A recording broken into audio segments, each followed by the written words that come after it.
باللہ من الشیطان الرجیم بسم اللہ الرحمن الرحیم قال اللہ تعالیٰ عز و جل یا ایھا الذین آمنوا قولوا قولا سدیدا یصلح لکم اعمالکم۔ میرے پیارے بھائیوں، اللہ تعالیٰ کا یہ ارشاد ہے کہ ایمانداروں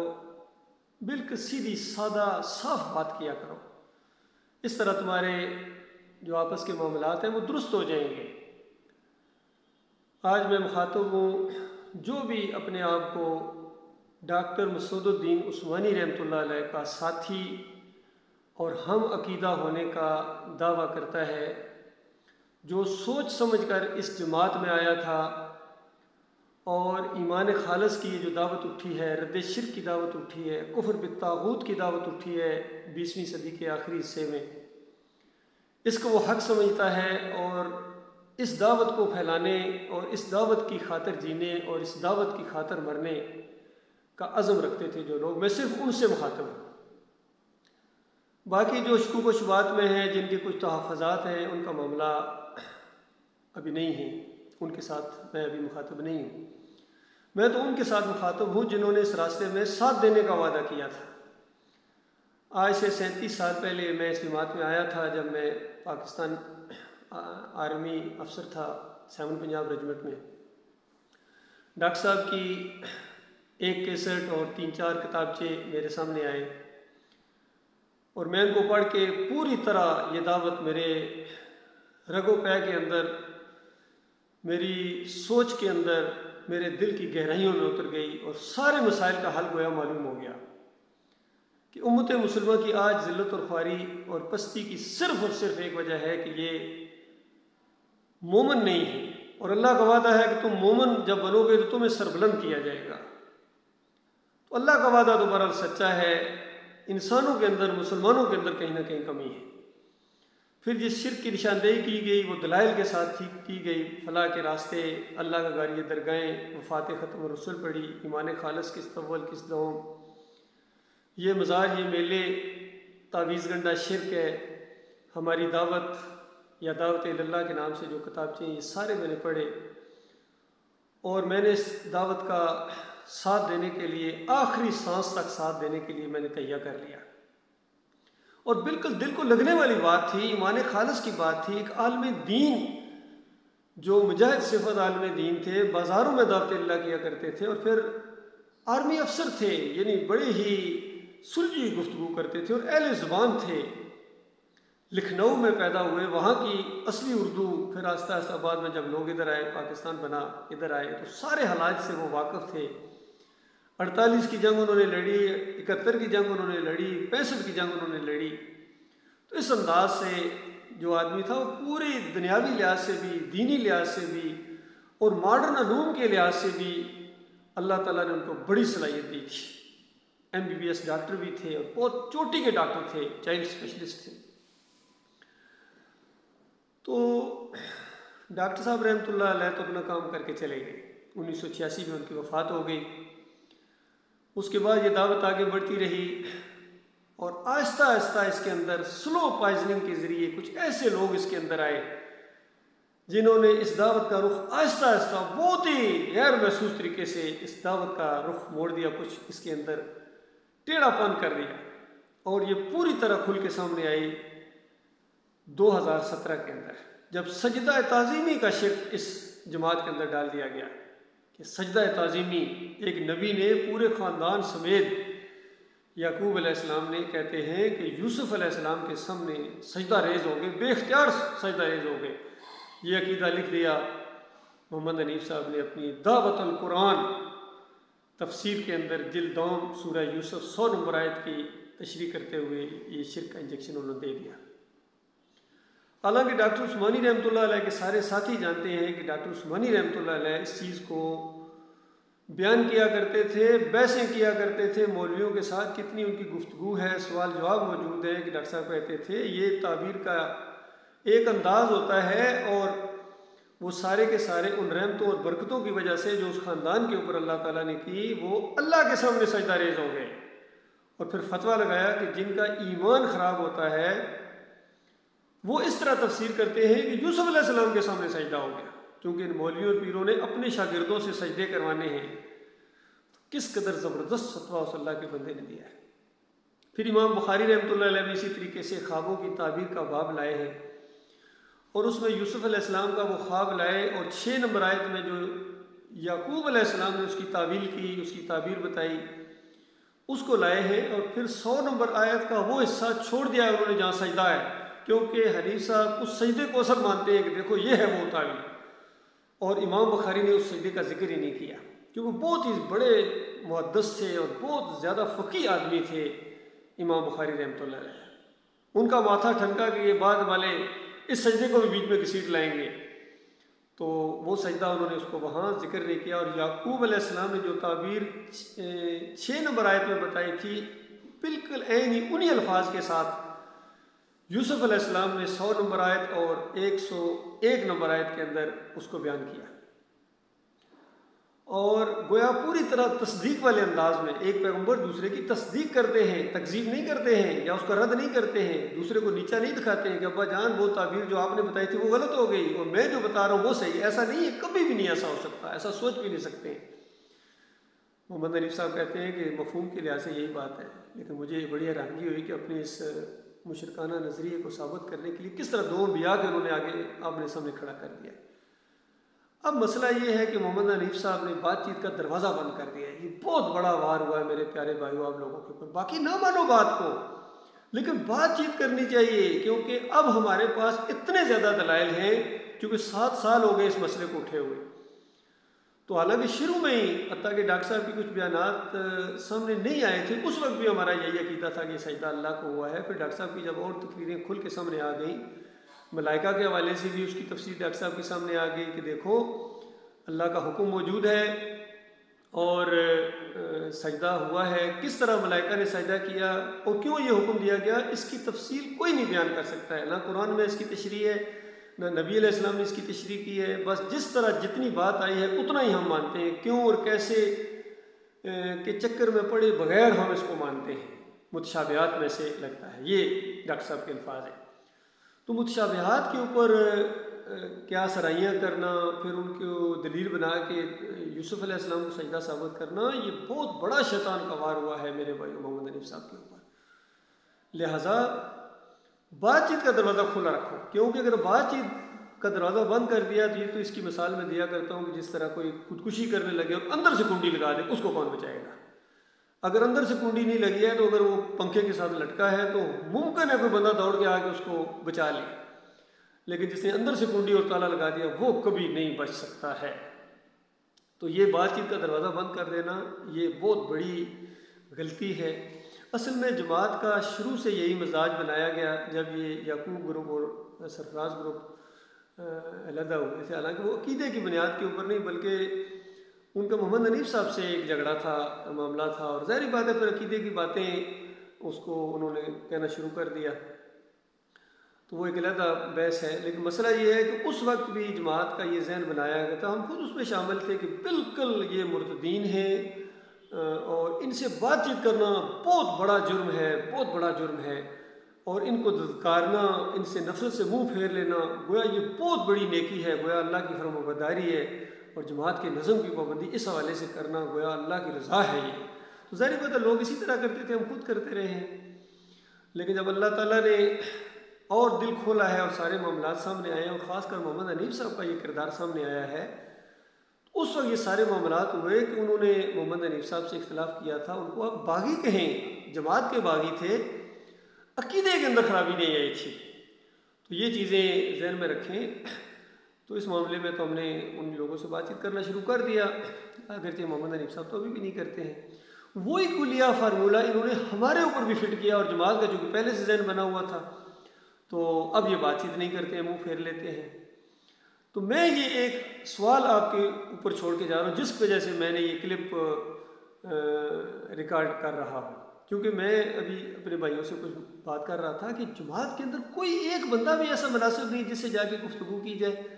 اور وہ بات چیت کرے کہ دیکھو بھائیوں کیا ہو گیا، آخر ہمارا جرم کیا ہے بتاؤ۔ جرم صرف یہی ہے کہ ہم کہتے ہیں یہ سجدہ اللہ کو ہوا تھا، شکر گزاری کا سجدہ ہے، اور اس پر آپ کو اتنا زیادہ غصہ آ گیا اور جن مراکز میں ہمارے سارے ساتھی اللہ کے سجدے والے تھے، اس مسجد کو آپ نے ٹیکسلا والی مسجد کو 6 مہینے کم از کم یا سال تالا لگا کے رکھا۔ آپ غور کیجئے یہ کہاں، اور اوپر اللہ رب العالمین عرش پر بیٹھا ہوا، یہ سب کچھ آپ کے اختیں دیکھ رہا ہے، تالا لگا دیا آپ نے۔ اس مسجد میں کیا ہوتا تھا؟ اذان ہوتی تھی، اقامت ہوتی تھی، رکوع ہوتے تھے، سجدے ہوتے تھے، اللہ کی تسبیحات ہوتی تھیں۔ اب جب سال آپ نے بند رکھی ہے تو اس کا جرم، اس کا گناہ کس کے اوپر چڑھے گا؟ اور جرم یہ ہے کہ یہ کہتے ہیں سجدہ صرف اللہ کو ہے۔ بھائی مسجدیں تو بنائی اللہ کی عبادت کے لیے جاتے ہیں، اللہ کو سجدے کے لیے کی جاتی ہیں، وہاں لوگ جا کے اللہ کو سجدہ کریں اور اللہ ہی کے سجدے کو وہ بیان کریں، اور آپ کو اتنا غصہ ہے چونکہ اقتدار آپ کے پاس ہے۔ تو اقتدار کے قوت کو، طاقت کو، زور کو آزمانا یہ چند دنوں کا معاملہ ہے۔ اسی لیے وجہ وہ آیت تشریح کی ڈاکٹر عثمانی رحمۃ اللہ علیہ نے۔ اس آیت میں بھی محمد حنیف صاحب کا ڈاکٹر صاحب سے اختلاف ہے۔ اطیعوا اللہ و اطیعوا الرسول و اولو الامر منکم فان تنازعتم فی شیء فردوا الی اللہ والرسول، کہ اللہ کی اطاعت کرو، رسول کی اطاعت کرو، اس میں تو کوئی سوال ہی نہیں پیدا ہوتا کوئی اختلاف کرے۔ وَأُولُو الْأَمْرِ مِنْكُمْ، اور جو تمہارے اندر سے جو تمہارے امیر بنائے جائیں ان کی اطاعت کرو، اور ان سے اختلاف ممکن ہے۔ اس کی تشریح بڑی زبردست ڈاکٹر صاحب نے کی ہے، عثمانی صاحب نے، کہ ان سے اختلاف ممکن ہے، ہو سکتا ہے کوئی حکم وہ دے اور آپ کہیں نہیں صاحب یہ آپ نے غلط حکم دیا ہے، نہیں غلط۔ اور امیر کو یہ نہیں کرنا چاہیے کہ اپنے اقتدار اور اپنی امارت کے ڈنڈے کو استعمال کرے اور طاقت کے ذریعے کہ نہیں تمہیں یہ بات ماننا پڑے گی جو میں کہہ رہا ہوں۔ یہ ڈاکٹر صاحب نے اس کی تشریح، حالانکہ اس وقت وہ خود امیر تھے۔ تو محمد حنیف صاحب نے گویا وہی چیز جس سے ڈاکٹر صاحب نے منع کیا تھا، وہی چیز محمد حنیف صاحب نے کی کہ زبردستی نظم کے ڈنڈے سے اس بات کو منوایا۔ کتنے لوگ ابھی، حالانکہ ابھی میرے خیال میں 70-80% لوگ اللہ کے سجدے کے قائل ہیں، لیکن چونکہ وہ جماعت کو چھوڑنے کے لیے تیار نہیں ہیں اور ان کے اندر وہ چیز اب نہیں ہے، ہمت اور جرت نہیں پڑی، چونکہ پہلے پوری دنیا کو چھوڑ کے آئے تھے، اب پھر لوگ تانے دیں گے، برادری والے کہیں گے کہ اچھا اس جماعت کو بھی چھوڑ دیا۔ تو ان کو میں کہہ رہا ہوں کہ آخر دوسری جماعتوں کو، بریلویوں کو، دیوبندیوں کو، اہل حدیثوں کو ہم نے کیوں چھوڑا تھا؟ کیونکہ ان کے اندر شرک تھا، اور اگر ان میں کسی کے اندر شرک ہو، یا اگر ان میں کسی کے اندر شرک نہ ہو اور وہ اپنی جماعت کو چھوڑے نہ، انہی کے پیچھے نمازیں پڑھے، دیوبندیوں کے پیچھے، بریلویوں کے پیچھے، اہل حدیثوں کے پیچھے، جس طرح علی انجینئر کو بھی اسی وجہ سے وہ کہتے ہیں کہ اس کے عقیدے میں خرابی، کیونکہ جن کو یہ شرک والا سے کہتا ہے انہی کے پیچھے نمازیں پڑھتا ہے، انہی کو چندے دیتا ہے۔ یہ ایمان نہیں ہوتا ہے، ایمان خالص ہوتا ہے۔ جس چیز کو آپ شرک سمجھتے ہیں اس سے بچیں بھی۔ اب شرک کرنے والے امام نہیں ہو سکتے ہیں، تاکہ جو مر گئے ہیں کتابیں لکھیں، جن کی کتابوں میں شرک ثابت ہو گیا، اب وہ رحمت اللہ علیہ نہیں رہے۔ یہ صحیح عقیدہ ہے۔ تو اب میں آپ سے یہ پوچھنا چاہ رہا ہوں کہ آخر جا کے پوچھیں ان سے کہ ارشد کرملائی نے، ہمارے معراج صاحب نے، الیاس صاحب نے، اور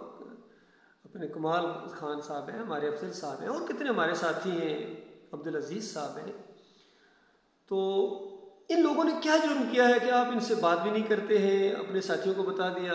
کئی لوگ مرتد کہتے ہیں، کئی لوگ بھاگی کہتے ہیں، کئی لوگ کیا کہتے ہیں۔ حالانکہ حقیقت یہ ہے کہ اصل میں ہم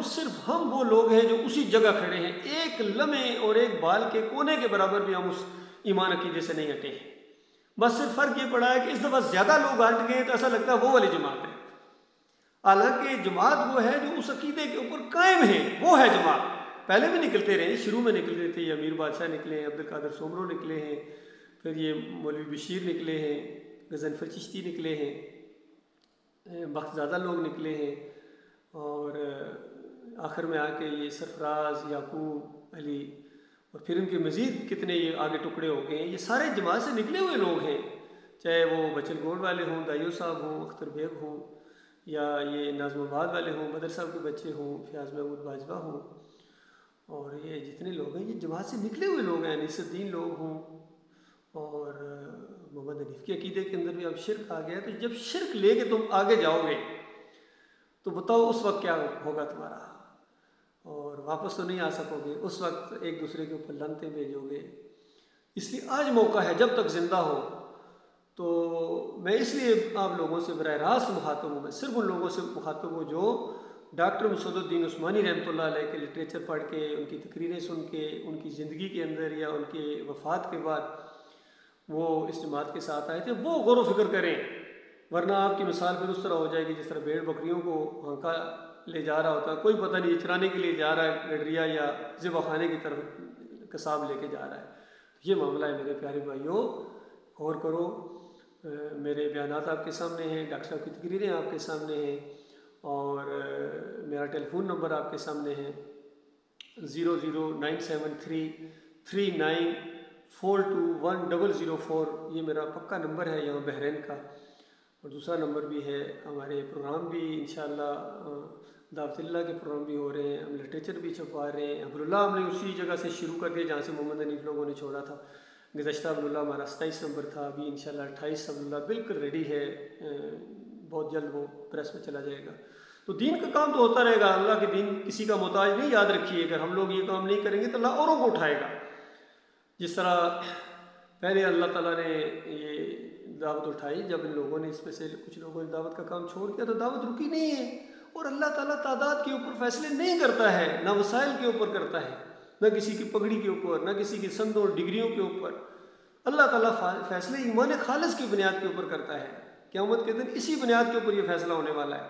اس لیے آج سوچ لو میرے پیارے بھائیوں، اور ان کو کہو ابھی بھی یہ زندہ ہیں، بالکل ابھی تو بہت معذور ہو گئے، سنا ہے آخری وہ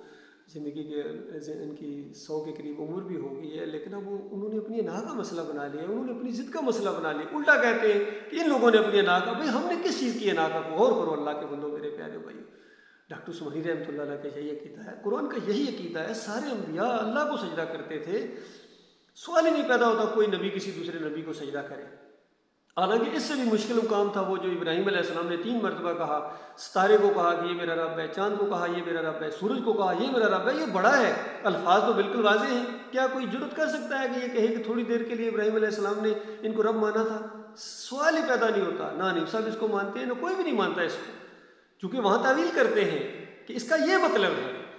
اسی طریقے سے یہاں جو وخروا لہ سجدا آیا ہے، اس کا یہ مطلب ہے سارے جو تھا خاندان وہ اللہ کے سامنے سجدہ ریز ہو گیا، یوسف علیہ السلام کے سامنے نہیں۔ یہ بہت بڑی آپ کی نادانی ہے۔ یہ آپ نے بریلویوں کی تفسیر لے لی، دیوبندیوں کی تفسیر لے لی، ڈاکٹر اسرار سے متاثر ہو گئے، ابن کثیر سے متاثر ہو گئے، اور جو موحد عالم دین ہے اس سے آپ متاثر نہیں ہوئے۔ اس کا مطلب ایمان آپ کے دل میں نہیں اترا تھا۔ اور محمد حنیف صاحب نے جان چھڑانے کے لیے کہہ دیا کہ یہ ڈاکٹر صاحب کی آواز ہی نہیں ہے، وہ ایسی بات کہہ نہیں سکتے۔ تو یہ بات جب ان کی میرے سامنے آئی تو مجھے اور زیادہ حیرانگی ہوئی کہ محمد حنیف صاحب کہاں تک پہنچ گئے، اتنا بڑا جھوٹ بولتے ہیں، حالانکہ جانتے ہیں کہ ڈاکٹر عثمانی رحمۃ اللہ علیہ کی آواز ہے، حالانکہ دوسرے لوگ بھی جانتے ہیں، لیکن وہ ان سے پوچھتے ہی نہیں جا کے کہ محمد حنیف صاحب یہ بات آپ کیوں کہہ رہے ہیں کہ ان کی آواز نہیں، اس طرح کی باتیں آپ کیوں کر رہے ہیں؟ ڈرتے نہیں آپ اللہ سے؟ آپ کو ڈر نہیں لگتا ہے؟ مرنا نہیں ہے آپ نے؟ ہم سب نے مرنا ہے، اللہ کے پاس جانا ہے، ہمارا کوئی ذاتی جھگڑا نہیں ہے۔ میرے پیارے بھائی یاد رکھنا، میرا کسی کے ساتھ کوئی ذاتی جھگڑا نہیں ہے، کسی کے ساتھ کوئی معاملہ لین دین کا نہیں ہے، کوئی مفادات کا معاملہ، کوئی اس طرح کے جتنے مرضی الزامات لگاتے رہے، آپ کا منہ ہے، میں بند تو نہیں کر سکتا ہوں، لیکن میں نے کسی بندے کا کوئی لین دین نہیں ہے، یہ میں ریکارڈ کروا رہا ہوں، کوئی مسئلہ نہیں ہے، صرف ایک ایمان کا مسئلہ ہے، اللہ کا مسئلہ ہے، مرنا ہے میرے پیارے بھائی، اور اللہ کے پاس جا کے کیا جواب دیں گے؟ 6-7 مہینے میں یہ بات سوچتا رہا ہوں، جب یہ معاملہ مضمون میں نے لکھا ہے، جب حنیف صاحب نے وہ فتویٰ لگایا، ان کی وہ تحریر میرے تک پہنچی ہے، جب انہوں نے فتویٰ لگایا کہ جو یوسف علیہ السلام کو سجدہ نہیں مانتا ہے وہ قرآن کا انکاری ہے، توحید سے ناواقف ہے، ایمان سے خالی ہے، اس طرح کی باتیں میرے رونگٹے کھڑے ہو گئے، یہ انہوں نے کیا کر دیا؟ اور اس وقت یقین کہ اسی کشمکش میں تھا، مجھے پتہ تھا یہ معاملہ ماننے والے نہیں ہیں۔ تو اب یا تو یہ کہ چپ ہو کے بیٹھ جاؤ، اور دوسری بات یہ ہے کہ اگر موت آ گئی اور اللہ کے پاس جائے اور مالک نے پوچھا کہ ارشد تم سب کچھ جان گئے تھے، سمجھ بھی گئے تھے، پھر تم نے اپنی زبان کیوں نہیں کھولی ہے؟ کیا میرے پر بھروسہ نہیں تھا؟ کیا میرا ڈر نہیں تھا؟ کیا میرا وقار نہیں تھا؟ تو صرف یہ بات، اس بات نے مجھے مجبور کیا، اور میں نے یہ فیصلہ کیا چاہے ایک بندہ بھی میرا ساتھی نہ اس معاملے میں بنے، ایک ہاتھ حمایت میں نہ اٹھے، ایک آواز ہم آواز نہ ہو، تب بھی یہ مسئلہ میں اپنے بھائیوں کے سامنے پیش کروں گا۔ پھر تحریری طور پر وہ مضمون بڑے ادب و احترام سے ان کے ہاتھ میں پکڑایا جب یہاں اسلام آباد آئے ہوئے تھے، تو لیکن انہوں نے اس کو ذرا بھی اہمیت نہیں دی،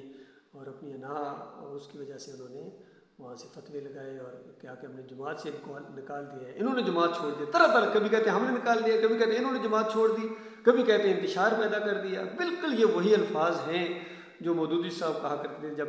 ڈاکٹر عثمانی رحمۃ اللہ علیہ نے جماعت اسلامی کے اندر یہ ایمان عقیدے کی باتیں کیں، تو وہ کہتے تھے انتشار پیدا ہو جائے گا، انتشار پیدا کر دیا انہوں نے۔ بالکل جو ڈاکٹر عثمانی رحمۃ اللہ علیہ کے ساتھ مودودی صاحب نے کیا تھا وہی بالکل محمد حنیف صاحب نے میرے ساتھ کیا ہے. اسی لیے میں محمد حنیف صاحب کو مودودی ثانی سمجھتا ہوں. بالکل وہی انداز انہوں نے اختیار کیا ہے. اللہ تعالیٰ ہمارے بھائیوں کو غور و فکر کرنے کی توفیق عطا فرمائے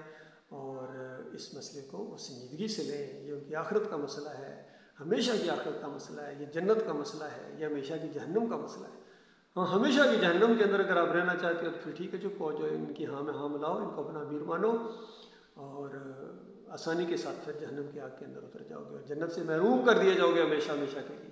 لیکن اگر اپنی آخرت کی فکر ہے، یہ چند دنوں کا معاملہ ہے، پھر غور و فکر کرو، توبہ استغفار کرو اپنے مالک اور خالق سے. ان کو سمجھاؤ سمجھتے تو ٹھیک ہے، نہیں چھوڑو ان کو. جماعت اپنی جگہ موجود ہے، اب ہمارے ساتھ مل کے اللہ کے دین کی دعوت دیں. انشاءاللہ یہ بات بڑھتی جائے گی. اب جماعت بہت ہی مضبوط بنیادوں کے اوپر اب دوبارہ انشاءاللہ قائم ہوئی ہے اللہ تعالیٰ کے فضل و کرم سے. اللہ تعالیٰ ہم سب کو ایمان خالص کے اوپر جمائے رکھے. مخلص اور باصلاحیت ساتھی ہمارے قریب آئیں اور جن کے دلوں کے اندر ٹیڑھ ہے، جو مخلص نہیں ہیں، ایسے لوگوں کی ہمیں کوئی ضرورت نہیں ہے. وما علینا الا البلاغ.